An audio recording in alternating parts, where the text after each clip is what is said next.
Back to BIMP YouTube channel. BCom final year का आपका subject है प्रिंसिपल्स ऑफ मार्केटिंग। उसमें आज हम अपना नया टॉपिक करेंगे, वो है हमारा advertising media. Advertising media means हम जिस मीडिया के थ्रू अपने प्रोडक्ट्स की एडवर्टाइजिंग कर रहे हैं, कौन कौन से मीडिया अप्रोप्रिएट हैं, उससे क्या बेनिफिट्स होंगे, क्या लिमिटेशंस होंगी, ये सारा हम आज इस अपने लेक्चर में स्टडी करेंगे। तो advertising media the devices by which and through which the advertising messages are transmitted by the advertisers to the prospective and existing customers. Means advertising media एक ऐसा मीडियम है जिसके थ्रू हम prospective customers तक, consumers तक अपने message को वहां पर उन तक पहुंचाते हैं। Means एक ऐसा मोड जिसके थ्रू हम जो चाहते हैं, जिस तरीके से अपनी बात को, अपने प्रोडक्ट को, सर्विस के बारे में बताना चाहते हैं, वो उन्हें उसी तरीके से इफेक्टिव वे में बता पाते हैं। The message regarding the product or service is passed on to the consumers or person concerned through the media. कि जो persons, consumers उस मीडिया से अटैच होते हैं, लिंक्ड होते हैं, जो उसे यूज कर रहे होते हैं, उन सब तक हमारे प्रोडक्ट या सर्विस से रिलेटेड जो भी हम अपना आइडिया या कोई मैसेज पर पहुंचाना चाहते हैं वो पहुंच जाता है।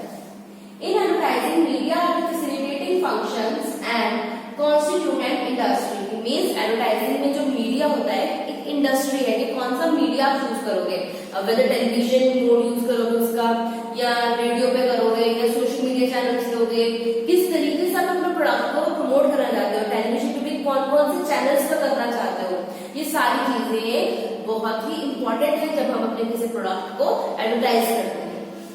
Media are the carriers of message of an advertiser whose aim is to reach to the public so that he and his product or service may come to the knowledge of the public. Means media एक हमारा एक ऐसा source है जिसके through हम जो भी customer तक बात पहुंचाना चाहते हैं उन्हें पब्लिक तक पहुंचने का एक एम मिल जाता है, एक रास्ता मिल जाता है, एक पाथ मिल जाता है।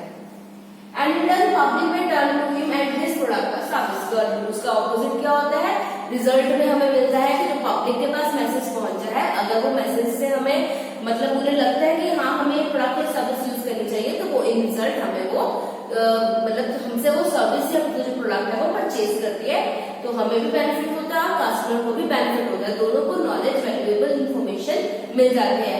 कस्टमर को पता चलता है कि हमारे जो रिक्वायरमेंट्स है कौन कौन से हमारे साइजेस पूरे कर सकते हैं, और जो सेलर है उन्हें पता चलता है कि हमारे प्रोडक्ट के लिए अप्रोप्रिएट सेलर कहाँ से मिल सकता है। फिर हमारा इसके अंदर है next topic merits of advertising media, कि क्या क्या फायदे हो सकते हैं एडवर्टाइजिंग मीडिया के एक बिजनेस को। तो फर्स्ट है introduces a new product in the market, कि जो एडवर्टाइजिंग का मेन हमारा फायदा ये होता है कि हम एक नए प्रोडक्ट को भी मार्केट में लॉन्च कर पाएंगे with the help of advertising. कोई भी नया प्रोडक्ट आता है उससे पहले ही उसकी एडवर्टाइजमेंट शुरू हो जाती है, एडवर्टाइजमेंट उसकी कि लोगों को उसके बारे में अवेयरनेस क्रिएट की जाती है। एडवर्टाइजमेंट क्या होता है कि हमने अवेयरनेस क्रिएट करनी है लोगों के बारे में कि हाँ ये नया प्रोडक्ट आ रहा है, इसके ये फायदे हैं, ये इस तरीके से आप इसे यूज कर सकते हो, यहाँ पर ये अवेलेबल है, इतना प्राइस है। मीन्स हर एक छोटी से छोटी इन्फॉर्मेशन भी आप एडवर्टाइजमेंट के थ्रू पहुंचा पाते हो अपने कस्टमर्स तक।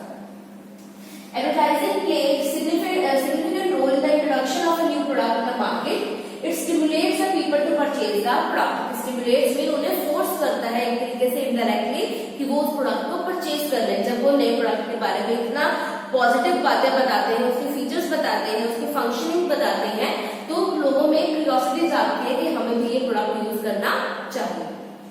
सेकेंड इसके मैरिट है एक्सपेंशन ऑफ द मार्केट, की एडवर्टाइजमेंट के थ्रू हमारी जो मार्केट है वो बहुत एक्सपेंड हो गई है। अब हमारा कोई लिमिटेड एरिया नहीं है कि हमने सिर्फ इसी प्रोडक्ट में, इसी मार्केट एरिया में, इसी सेगमेंटेशन में ही हमने अपने प्रोडक्ट को सेल आउट करना है। एडवर्टाइजमेंट के थ्रू हम पूरे वर्ल्ड में, पूरे मतलब अगर छोटे से छोटा लोकल लेवल पे भी एडवर्टाइजमेंट कर सकते हैं, हम अपने स्टेट लेवल पे भी कर सकते हैं, नेशनल लेवल पे भी और इंटरनेशनल लेवल पे भी हम अपने प्रोडक्ट की एडवर्टाइजमेंट कर पाते हैं। तो ये मीडिया ये सारे हैं जो हमें हेल्प करते हैं, ये सैटेलाइट के थ्रू अपने हमारे मैसेज को डिफरेंट पार्ट्स तक पहुंचाते हैं, जिससे जो हमारी मार्केट है वो बहुत वाइड हो गई है कि हर जगह पे लोगों को किसी भी प्रोडक्ट के बारे में पता है कि ये प्रोडक्ट मार्केट में आया है, ये यहाँ से अवेलेबल है। It enables the manufacturer to expand his market. It helps in exploring new markets for the product and retaining the existing markets. Here हमारे जो सेलर्स हैं उन्हें हेल्प करता है कि नई मार्केट तक वो अप्रोच कर सके और और जो एग्जिस्टिंग मार्केट है वहां पर स्टिक रह सके, वहां पे अपनी पोजीशन और स्ट्रॉन्ग कर सके।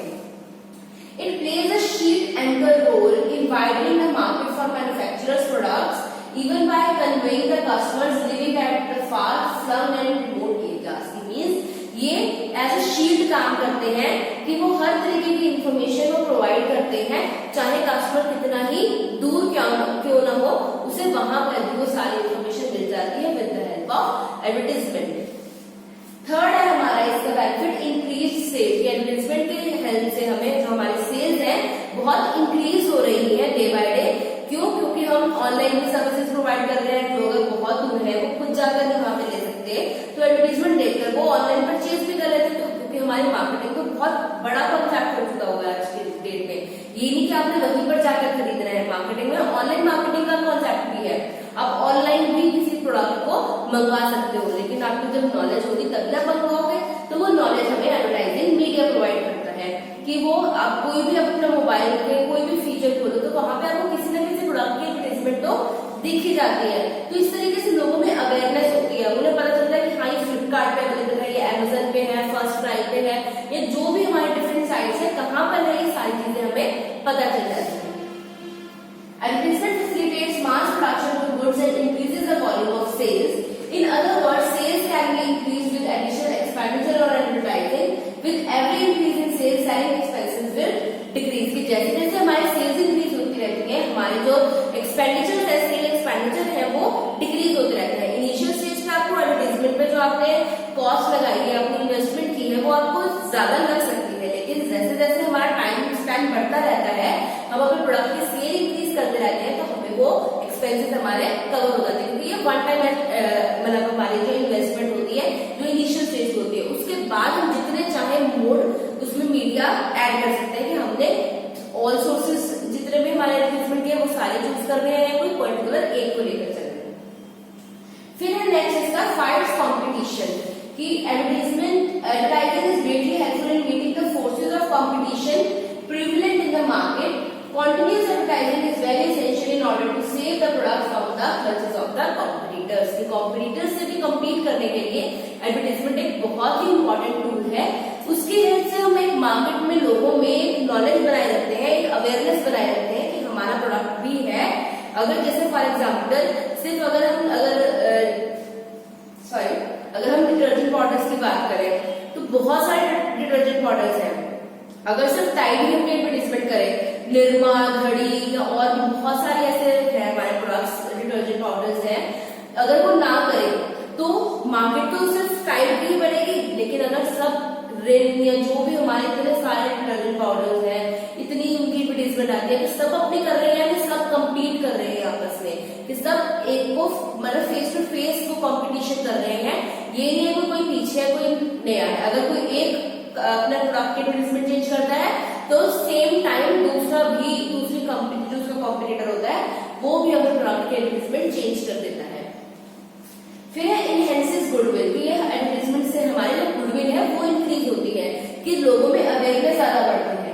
Advertising is instrumental in increasing goodwill of the concern. It introduces the manufacturer and his product to the people.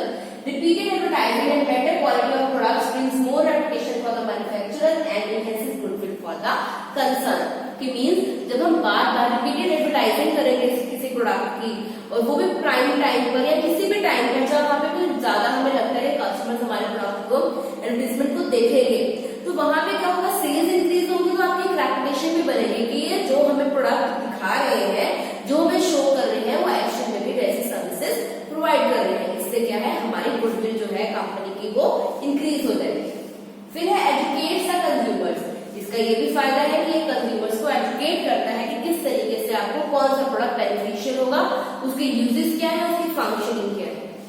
Advertising is educational and dynamic in nature. It familiarizes the customer with the new products and diverse uses and also educates them about the new uses of existing products. ये आपको सारे उसके uses बताते हैं, सारे आपको उसके features बताते हैं, प्रॉपरली एजुकेशन प्रोवाइड करते हैं किसी प्रोडक्ट या सर्विस के बारे में कि आप किस तरीके से उसे यूज कर सकते हो। अगर आप इस तरीके से यूज कर रहे हो तो उसके और भी कई तरीके हो सकते हैं कि आप इस तरीके से भी उन्हें यूज करके और फायदा उठा सकते हो, और उसके वो एग्जिस्टिंग प्रोडक्ट्स हैं उनके बताते हैं। तो एक तरीके से एजुकेशन प्रोवाइड करते हैं, एजुकेट करते हैं लोगों को कि आपके पास ये चीज है, आप इसे किस तरीके से यूटिलाइज कर सकते हो।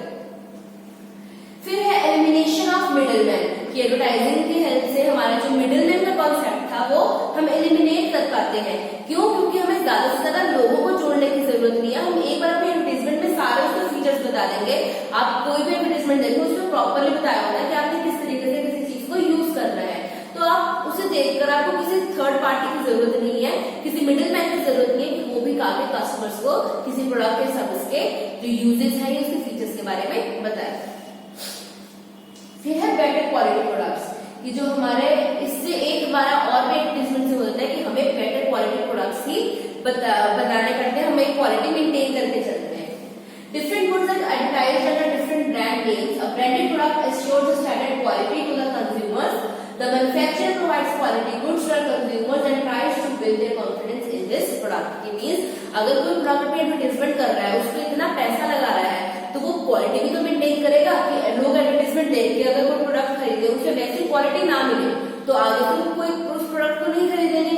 उसे जो कॉस्ट लगा दी है वो तो वेस्ट जाएगी, क्योंकि सेल्स उसकी तो कम हो गई है, सेल्स तो उसकी हो नहीं रही है।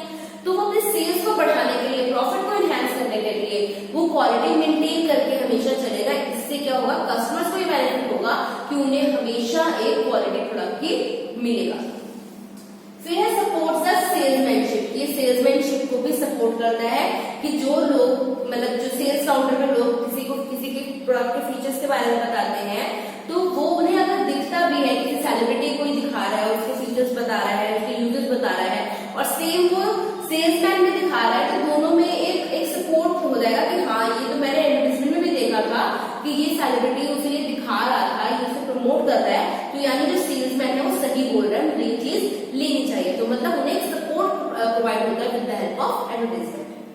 Advertising greatly facilitates the work of the salesman. The customers are already familiar with the product which the salesman sells. कि उन्हें पता होता है कि सेल्समैन क्या सेल कर रहा है, उन्होंने ऑलरेडी उसके एडवर्टाइजमेंट देख के उसके फीचर्स यूजेस सब कुछ देखे हुए हैं, तो बस जाकर जब वो बोलता है कि हाँ ये प्रोडक्ट ले लो, वो ले लेता है customer.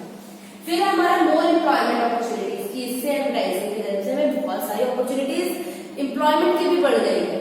Advertising provides and creates more employment opportunity for many talented people like painters, photographers, singers, cartoonists, musicians, models, and people working in different advertising agencies. कि मीन इन सबके employment opportunities भी बढ़ गई है, क्योंकि आपको एक एडवर्टाइजमेंट बनाने के लिए प्रिंटिंग मतलब आपको उसकी प्रिंट फॉर्म में निकालने के लिए भी लोग चाहिए, आपको पूरा स्टाफ चाहिए।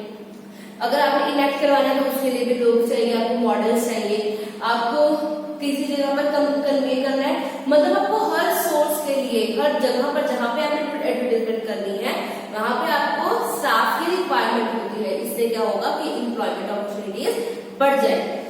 फिर है reduction in the prices of newspapers and magazines, की जो न्यूज़पेपर्स और मैगजीन्स की जो प्राइसेस है एडवर्टाइजमेंट करने के लिए वो भी कम हो जाएंगे। Advertising is immensely helpful in reducing the cost of the newspapers and magazines, etc. The cost of bringing out a newspaper is largely met by the advertisements published there. कि जो एक एडवर्टाइजमेंट छपती है किसी न्यूज़पेपर में वही कई 1000 rupees की होती है, उससे क्या होगा कि जितना उनका कॉस्ट लगती है बनाने में, छापने में पूरी न्यूज़पेपर को, वो कम होती रहेगी। मतलब आप उनकी कॉस्ट कस्टमर्स के लिए कम होती रहेगी, क्योंकि वो उन्हें एडवर्टाइजमेंट एजेंसीज के थ्रू या एडवर्टाइजमेंट जो मैन्युफैक्चरर प्रोवाइड कर रहा है उनके थ्रू ही सारे एक्सपेंसेस उनके कवर हो जाएंगे। तो वो जो बाकी कस्टमर्स हैं उनसे कम मैगजीन्स या न्यूज़पेपर के चार्जेस लेंगे। फिर है इसका हायर स्टैंडर्ड ऑफ लिविंग, कि एडवर्टाइजमेंट के थ्रू हम नए प्रोडक्ट्स के बारे में लोगों को बताते हैं, उनका स्टैंडर्ड ऑफ लिविंग इंक्रीज होता है, क्योंकि जब वो हर तरीके के प्रोडक्ट्स को यूज करते हैं तो उनका मेंटेन होता है स्टैंडर्ड कि हमने अब ये प्रोडक्ट ही यूज करना है, इसी ब्रांड का यूज करना है, इसी क्वालिटी का यूज करना है। वो उससे नीचे फिर स्टैंडर्ड से नीचे नहीं जाते हैं, उनका एक मेंटेन हो जाता है standard. By bringing to the knowledge of consumers different variety and better quality products, it has helped a lot in increasing the standard of living in developing economy like India. कि India जैसी developing economy जहाँ पे है वहां पर लोगों का standard of living बहुत इंक्रीज हो रहा है एडवर्टाइजमेंट की वजह से। ये हमारे मेरिट से अब हम इसके करेंगे लिमिटेशंस, की लिमिटेशंस के नुकसान क्या हो सकते हैं। इसका फर्स्ट है लेस फोर्सफुल नहीं है क्योंकि हम पर्सनली कॉन्टैक्ट में नहीं होते। हमने तो एक बार एडवर्टाइजमेंट बना दी और उससे हमने ब्रॉडकास्ट कर दिया। अब उससे लोगों का क्या रिस्पॉन्स आ रहा है, लोग उसे देख रहे हैं या नहीं देख रहे हैं, हमें नहीं पता क्योंकि हम उससे डायरेक्टली कॉन्टैक्ट में नहीं होते। इसलिए इसका नुकसान है कि absence of personal touch makes advertising less forceful. Paying attention to the message is not compulsory for the customer, कि लोगों पे कोई कंपल्शन नहीं है कि अगर एडवर्टाइजमेंट एक पब्लिश हो रही है, ब्रॉडकास्ट हो रही है तो आपको वो देखनी ही देखनी है। वो कस्टमर की मर्जी है वो देखें या ना देखें। फिर है लैक ऑफ फीडबैक। इससे हमें एडवर्टाइजमेंट एक बार हमने पब्लिश कर दी तो हमें कोई मतलब गारंटी नहीं है कि हमें फीडबैक भी मिलेगी या नहीं मिलेगी, कि लोगों को पसंद आई है या नहीं आई है, लोगों को जो बात हम कन्वे करना चाहते थे वो मिली है, वो बात कन्वे हो पाई है या नहीं हो पाई है। इसलिए लैक ऑफ फीडबैक का भी एक लिमिटेशन है कि हमें प्रॉपरली फीडबैक नहीं मिल पाती है एडवर्टाइजमेंट की वजह से। फिर है इनफ्लेक्सिबिलिटी। ये इनफ्लेक्सिबल होता है, एक बार जो पब्लिश हो गई, एक बार जो प्रिंट निकल आया किसी एडवर्टाइजमेंट का, वो हम बार बार चेंज नहीं कर सकते हैं। क्यों? क्योंकि एक बार ही उसकी इतनी कॉस्ट लग गई है, दूसरी बार करने के लिए उसे पहले को कॉस्ट रिकवर करनी पड़ती है किसी भी मैन्युफैक्चरर को या एडवर्टाइजिंग एजेंसी को, उसके बाद ही वो दोबारा वो उस पर कुछ चेंजेस लेके आता है। इससे वो बहुत ही क्रूशियल स्टेप है कि वो उसे हम बार बार चेंज नहीं कर सकते, वो फ्लेक्सिबल नहीं है, इनफ्लेक्सिबल है। जैसे एक बार आगे आपको वैसे की कस्टमर को अब दिख रही है, आपको वैसे भी अगर वो उनके लिए मतलब एक्यूरेट होगी तो आपको पॉजिटिव रिस्पॉन्स आएगा, नहीं होगी तो नहीं आएगा। फिर है low effectiveness. An increase in the volume of advertising has made it difficult to make an advertising message in general to be received properly by the target consumer. कि इतनी सारी एडवर्टाइजमेंट्स आती है तो हमारे पास इतना नहीं पता कि लोग हमारी एडवर्टाइजमेंट देख रहे हैं या नहीं देख रहे हैं, क्योंकि इतनी क्वांटिटी जब आएगी तो हो सकता है कि जो कस्टमर है वो स्विच कर जाए, या तो किसी चैनल टेलीविजन में देख रहा है, रेडियो देख रहा है तो किसी और चैनल पे, मोबाइल पे देख रहा है तो स्विच कर सकता है। तो मतलब किसी को हमारा इफेक्टिवनेस की हम कोई गारंटी नहीं दे सकते कि प्रॉपरली इफेक्टिव वे में जो हम कहना चाह रहे हैं वो उन्हें कन्वे हो रहा है या नहीं हो रहा है। Many messages don't really get even notice known to speak of being effective. कि मीन्स कुछ तो नोटिस ही नहीं होते हैं, कुछ एडवर्टाइजमेंट ऐसी होती है जिन्हें लोग देखते ही नहीं है, तो इफेक्टिव होने की तो बात बहुत दूर की है कि लोगों से इफेक्ट उसका क्या पड़ेगा लोगों पर। तो दैट्स इट फॉर टुडे। हमारे पैरेंट्स और डिमांड्स हो गई है इसमें, नेक्स्ट सेक्शन में हम इसका नेक्स्ट टॉपिक करेंगे। टिल देन आप इसे आराम से अच्छी तरीके से पढ़िए, प्रॉपरली आपको वर्ड टू वर्ड अगर आप इसे करना चाहें तो वो भी आप इजीली से कर सकते हैं। ज्यादा कोई हार्ड एंड टफ नहीं है कि आपको समझ नहीं आएगा, फिर भी अगर कोई प्रॉब्लम हो तो आप कमेंट बॉक्स में लिख सकते हैं। तो thank you, have a nice